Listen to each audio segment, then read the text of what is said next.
Good evening. My name is Stephanie Bales. I am the Executive Director of the Cade Museum, and it is my honor to welcome you here this evening. Some of you have heard me say this before, but many of you are new, so I'll say it again.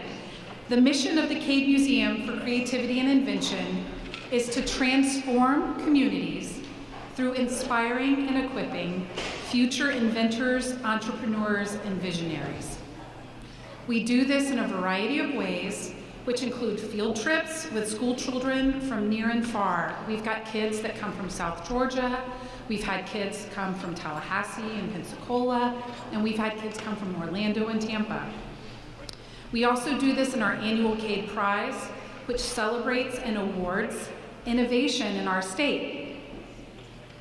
We also fulfill our mission through daily interactions with museum visitors and by using this incredible space as a crossroads for individuals and ideas.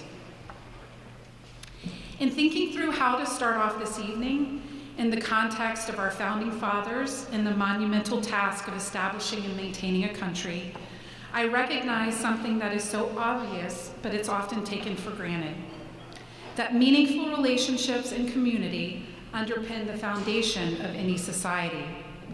And that transformation of communities isn't just about an individual's access to knowledge and opportunity, it's about individual transformation within community. We have to do it together. So to do this, it requires civil and thoughtful conversation. It requires face-to-face interaction among people who are not in one's normal day-to-day, and it requires trust among individuals. A trust and an openness that comes through shared experience. And so the mission of the Cade is to transform communities through inspiring and equipping everyone who walks through our doors. The beauty of the Cade lies in that it can be a common ground for people of different backgrounds and beliefs, because creativity, imagination, and innovation is in the essence of humanity. And in the shared experiences found among inventors, visionaries, and our guests, we can forge a sense of community which lives outside of any group or label. So, the order of our evening will be as follows. Our co-founder, Phoebe Miles, will talk to us briefly about the Cade's exhibit, The Great Experiment, which is actually upstairs on our second floor, and which also sets the stage for our moderated discussion with Richard Miles and our featured speaker, Os Guinness. So now, I'll leave. We'll get on with the rest of our program. And I'm excited to begin by introducing our co-founder and president, Mrs. Phoebe Cade Miles.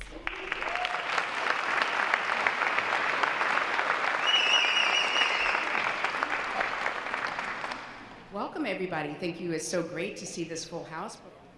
Our evening's conversation is entitled The Great Experiment. This comes from a quote by George Washington in the very first year of his presidency.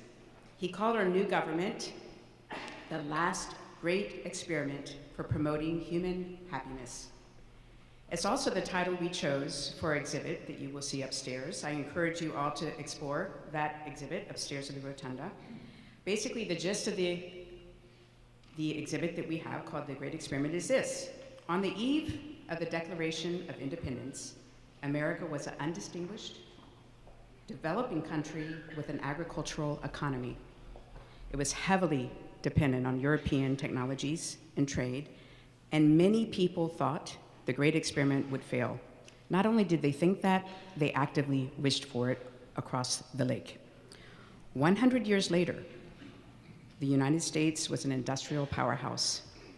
With the most advanced patent system in the world, the Great Experiment turned out to be a great success.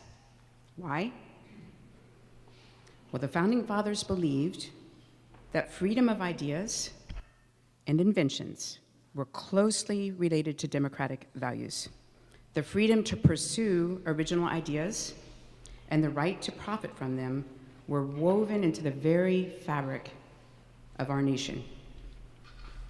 What do I mean by that? Remember, our money is not actually paper, it's fabric, right? But look at this. What do you see when you look at our money? Do you just see a bunch of former presidents? You could see it that way, but when I look at those images on our money, and that's important, a nation, with who they choose to put on their money is extremely important. All of these are connected by their dedication to the invention mindset and the invention economy that started the United States on its track. What do I mean by that? Let's start with George Washington. You may think of him as just a general, right? And our first president. But when I look at George Washington, I think of an incredible person who was committed to the idea of patents and invention. He traveled the 13 colonies as a general, and he was struck by the fact that he would run into inventors in each colony, and they would have to humbly beseech the governor of each colony to get a patent on whatever their idea was. And that had to go back to England and come back, so they would have to go to 13 colonies if they had an idea or an invention. George Washington said and thought, along with James Madison, the first thing we're gonna do is create a patent office, and we're gonna have a national patent office, because that is gonna be the secret to our success. Because we're an agricultural country with no trade partners, no industry, but if we protect the ideas of inventors, that is gonna be the economic engine of our growth. He thought that so strongly. Look at this, patent number 1. Look who's the signature. Can you read that? George Washington signed the first patent. Look at the date, 1790. Do you know when the post office was founded?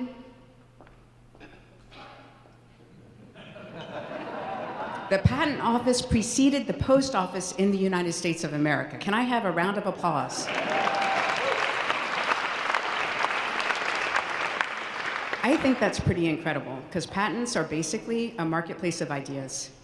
It's taking an idea and placing a value on an idea. And George Washington knew this was going to be the bedrock of our economic growth.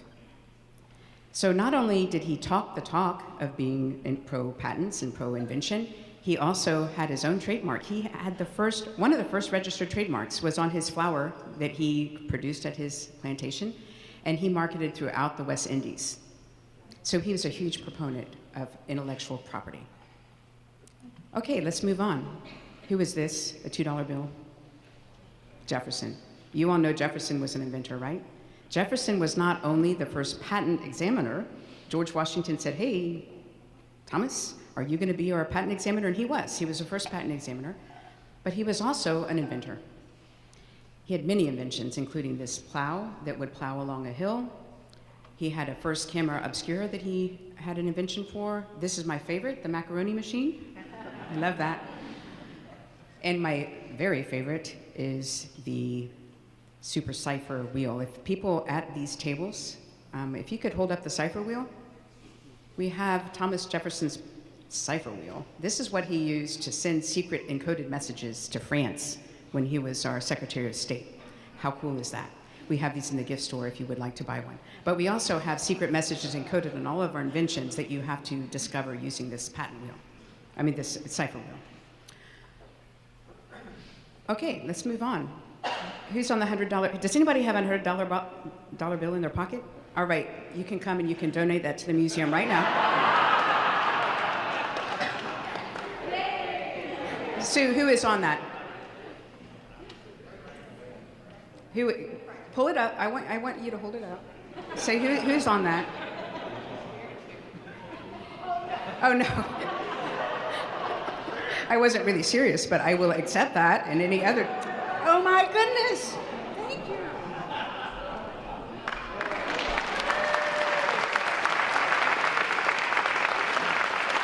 That was awesome. So this is on our $100 bill is Franklin. You all know he's America's favorite inventor, right?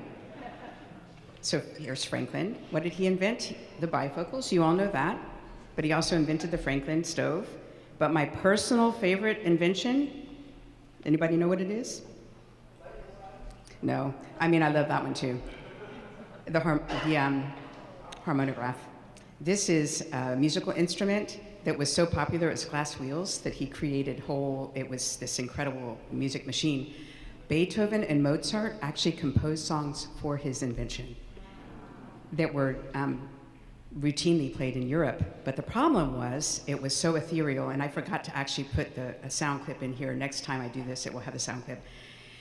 It actually was used by Mesmer, the person who has the word mesmerize. He would put his patients into like a trance using this music, so it became very associated with crazy people. So it fell out of favor. But there is actually music for this written by Beethoven. Can you imagine that? These are our founding fathers, guys.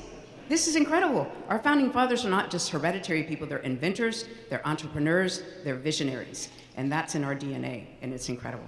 So, this is where we have our experiment. If you hold up your little Jefferson cipher wheel, and then each table has a secret code. Hold up the secret code so everybody can see. Discoveries. Article 1, Section 8, yes. To promote the progress of sciences and the useful art for a limited time to authors and inventors exclusive rights to their respective writings and discoveries. That is the only time rights appears in the Constitution, because it's much more about our responsibility as citizens than our rights. Article 1, Section 8, you have the right to invent. I need a round of applause.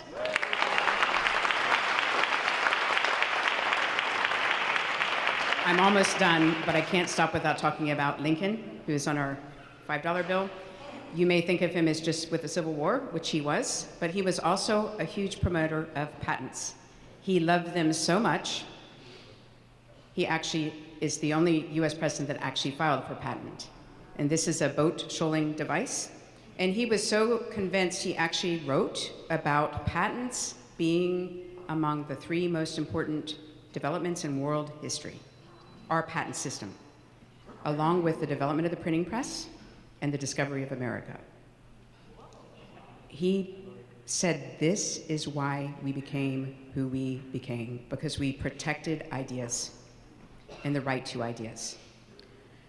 Patents add the fuel of interest to the fire of genius. So, what does this have to do with us today at the Cade Museum? We are committed to passing on this invention mindset to the next generation.